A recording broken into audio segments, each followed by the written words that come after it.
젊은 부자님들 안녕하세요.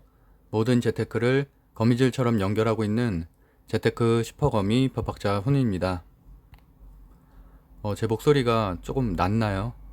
푹 쉬어서 그런 건 아니고 좀 전에 커피를 마셔서 좀 텐션을 올리고서 시작하려고 합니다.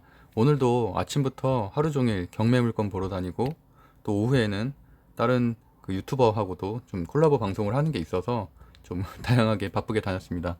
2021년 6월 27일 일요일이고요. 오후 11시 40분, 12시가 또 10분밖에 남지 않아서 빠르게 진행하고 일단 발행 후 새벽에 다시 좀 추가 진행하도록 하겠습니다. 주요 지표, 주요 뉴스, 한국 증시, 미국 증시 잠깐 보고 넘어갈게요. 구독, 좋아요는 사랑입니다. 데이 종목은 내일 새벽에 2시 정도에 올릴 예정이고요. 그거 하고서 아침에는 뭐 그거 혹시 기다리시는 분들 있으면 아침에 지장 없이 제가 올려드리도록 하겠습니다. 확진자 수가 또 600명대예요. 600명대 이어지고 있는데 영국과 같은 경우는 지금 1일 확진자 수가 1만 5천 명이 넘었어요. 그래서 사실은 델타 변이 바이러스가 굉장히 심한 상태인데 우리나라는 아직까지는 다행히 그런 정도 수준은 아니지만 그래서 여전히 좀 그런 거에 대한 공포감, 그렇기 때문에 또 바이오주가 강세일 수밖에 없고요.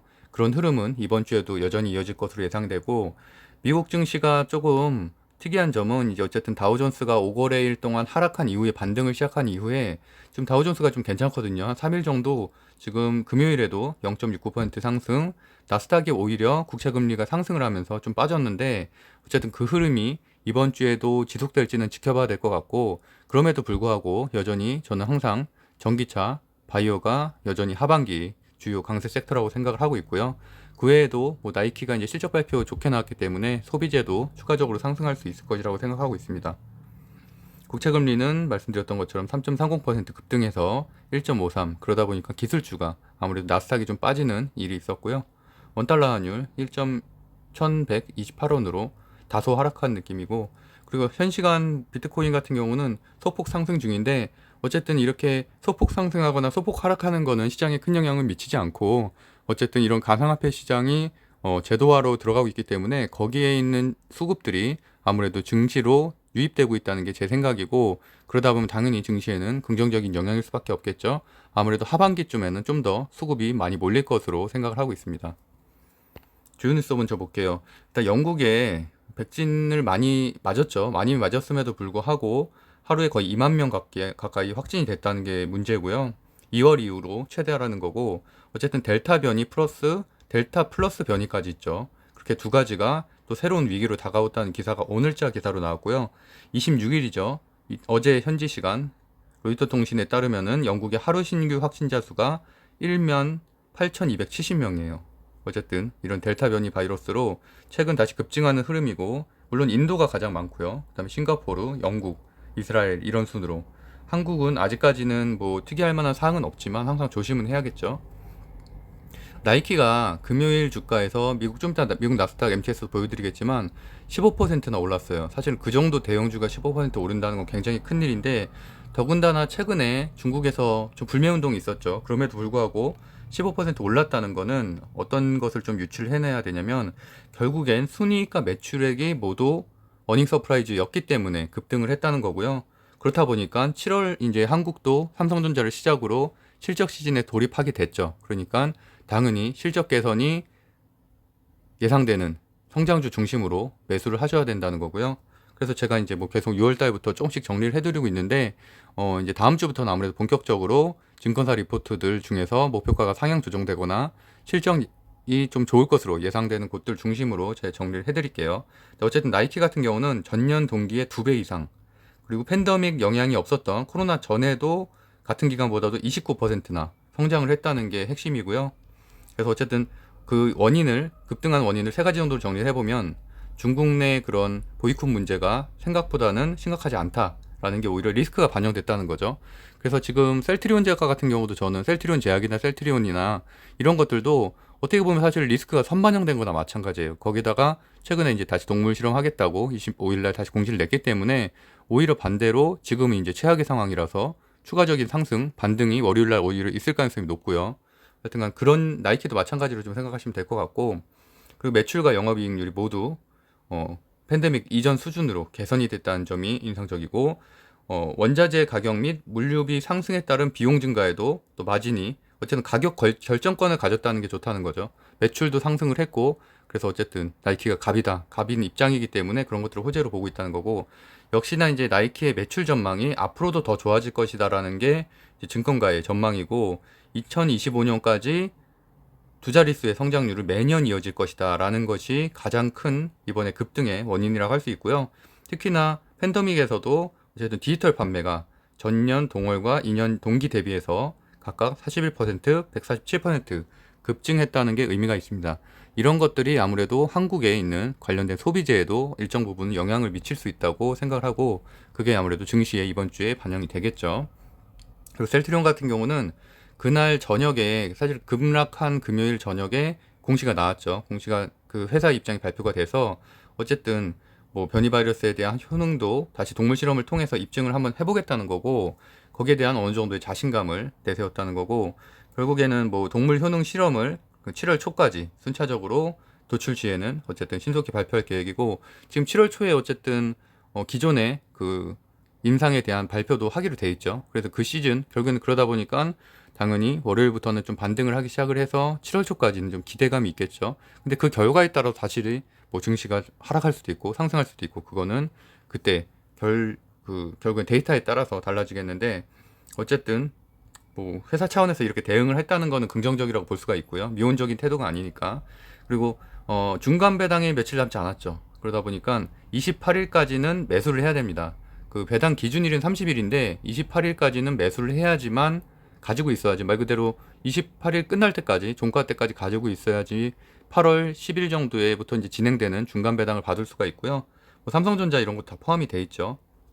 그래서 제가 정리를 해보면은 그래도 이 뉴스가 제일 정리가 잘 돼 있어서 뭐 SK, SK텔레콤, 삼성전자, 뭐 상용, CNC 그거죠 쌍용량이죠 예전에 그리고 뭐 KCC라든가 포스코, 한원시스템, 뭐 현대모비스, 현대자동차 뭐 이런 곳들, 현대중공업, 지주, 뭐 레드캡투어, 시젠, 뭐 에코마케팅 이런 것들은 기사 한번 찾아보시면은 중간 배당이라고 치시면 많이 나오거든요.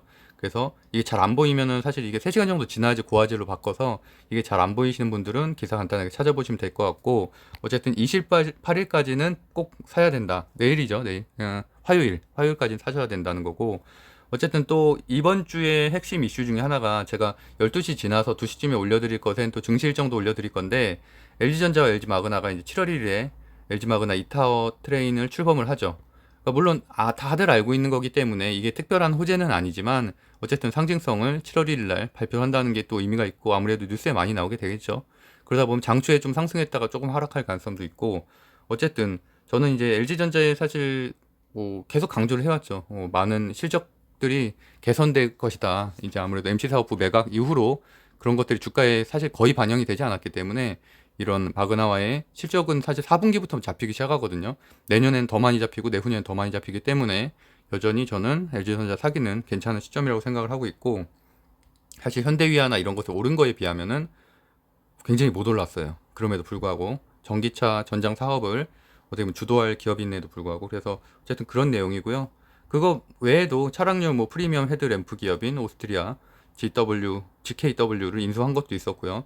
그러니까 사실은 이제까지 우리가 잘 몰라서 그렇지 굉장히 많은 돈을 투자해 왔다는 게 핵심이죠. 2017년에도 5천억대, 그다음에 2018년에는 1조 7천억에도 투자를 해왔고 이런 것들이 이제 조금씩 결실을 거둘 시기가 왔다라는 부분이고요. 한원 시스템은 사실 안 냈어요. 입찰 추가 안 했기 때문에 뭐 그거는 이제 뭐 근데 어쨌든 8조짜리여서 사실 리스크가 또 그만큼 있는 부분이니까 그게 반드시 뭐 나쁜 일이라고 할 수는 없을 것 같습니다. 물론 한원 시스템이 굉장히 좋은 기업이지만 어쨌든 외국계로 손은 넘어갔다라는 부분이고요. 그리고 제가 이제 항공우주 관련해서도 이제 7월 달에 이벤트들이 있다고 했죠. 그래서 그 방송은 토요일 방송 보시면 될 것 같고 여전히 저는 뭐 하나 에어로스페이스라든지 그런 하나 시스템, 그다음 하나 에어로스페이스, 세트리가이 뭐 이 정도를 좀 좋게 보고 있고 뭐 항공우주 같은 경우는 이번에 그 공시가 나왔기 때문에 그런 부분은 일정 부분은 악재로 좀 반영이 될 것 같고요. 그래서 MTS로 잠깐 미국 증시만 살펴보고 일단 오늘 방송은 좀 마무리하도록 하겠습니다. 다우존스가 말씀드린 대로 조금 강세인데 아직 뭐 1%대 상승 그 정도는 아니기 때문에 유의미한 결과는 내일의 주가까지는 보면은 그래도 한 4거래일 정도의 트렌드가 나오니까 어느 정도 확정이 좀 될 것 같고요. 보시면은 뭐 JP모건 같은 경우는 1% 정도 상승을 했고 월마트 같은 소비재 이런 것들 뭐 정유는 좋진 않고요. 쉐보론 같은 정유는 별로 좋지 않고 유나이티드 헬스그룹도 한 1.5% 정도 상승을 했죠. 그러니까 결국엔 이런 소비재 쪽이 일정 부분은 다시 최근에 좀 조정을 받다가 다시 반등하는 느낌이라는 거고, 보시는 것처럼 나이키가 이제 15%나 상승한 게 사실 지난 금요일에는 가장 큰 뉴스라고 할 수가 있겠죠. 이렇게 조정을 좀 지속적으로 받다가 오랜만에 이렇게 상승을 했다라는 부분이고, 결국엔 실적 시즌이 다가왔기 때문에 실적밖에 없다라는 부분이 핵심이 될 것 같습니다. 그리고 이제 원자재는 금요일에는 별로 좋지 않았기 때문에 최근에 이제 포스코나 이런 것들 좀 반등을 했는데, 이 흐름이 만약에 계속 좀 이어진다면 다시 뭐 장기 조정으로 좀 이어질 가능성도 있고, 실적이 또 발표되면 그때 또 상승을 할 수가 있겠죠. 어쨌든 금요일에는 원자재 쪽은 별로 좋지 않았다. 그리고 나스닥도 어쨌든 금리가 3%대 급등을 하면서 좋진 않았다고 말씀드렸죠. 그래서 뭐 팡주 기업들 중심으로도 사실 소폭 하락하는 정도, 그다음 반도체도 소폭 하락, 그리고 전기차 섹터도 특별히 뭐 이슈는 없었는데, 다음 주에 좀 전기차에 관련해서 글로벌 포럼 같은 것들이 좀 예정된 게 있어서 그거는 좀 기대해 볼 만할 것 같고요. 일단 그 전까지는 현재 흐름은 그렇다는 거고, 피스커나 그럼에도 불구하고 뭐 피스커나 이런 뭐 워커스 그룹 이런 데는 여전히 뭐 1%대 정도 상승했고, 블랭크 차징은 이제 전기차 충전소 주거든요. 1.8% 상승했고, 어쨌든 이 정도 이쪽도 그냥 약보합세 정도로 판단하시는 게 좋을 것 같고요. 말씀드렸던 대로 버진 갤럭틱이 민간 우주 여행에 대한 그 라이센스를 취득하면서 38% 급등을 했는데, 그렇다고 해서 막 월요일날 하나에어로스페이스가 날아가냐, 그건 아니고요. 일단 주말을 겪었고 주말 동안 좀 소강이 됐고, 뭐 아직까지는 우리나라에서는 이런 것들이 물론 긍정적인 이슈긴 하지만 그런 것들이 뭐 전체적으로 좀 연결되는 건 아니죠. 왜냐면 우리나라는 아직은 뭐 항공우주에 대한 민간 우주 여행 계획이라든가 이런 것들은 전혀 뭐 구축되고 있는 상태는 아니기 때문에, 그럼에도 불구하고 기대감 정도는 높아졌다 정도로 보시면 될 것 같습니다. 그리고 태양광 쪽도 상당히 좋았어요, 금요일은. 그래서 어쨌든 이런 성장주의 좀 양쪽 끝단에 있던 것들이 좀 많이 상승을 했다 정도의 의미를 두시면 될 것 같고, 코인베이스 가상화폐 기업인 코인베이스는 한 2% 정도 하락을 했다. 그리고 여행주들도 좀 약했다 정도로 판단할 것 같습니다. 그리고 밈주들, 테마주들도 약했다. 그래서 제가 최근에 테마주도 계속 약하다고 말씀드리고 있죠. 왜냐면 장이 정상적으로 돌아가면은 어쩔 수 없이 테마주는 좀 약한 흐름일 수밖에 없다고 보여집니다.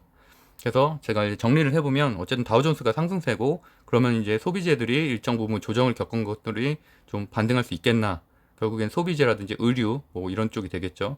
그리고 7억 실정주가 이제 다가오니까 저도 이번 주부터는 아무래도 실적 좋은 것들 중심으로 리포트들을 정리해서 이제 좀씩 알려드리려고 하고요.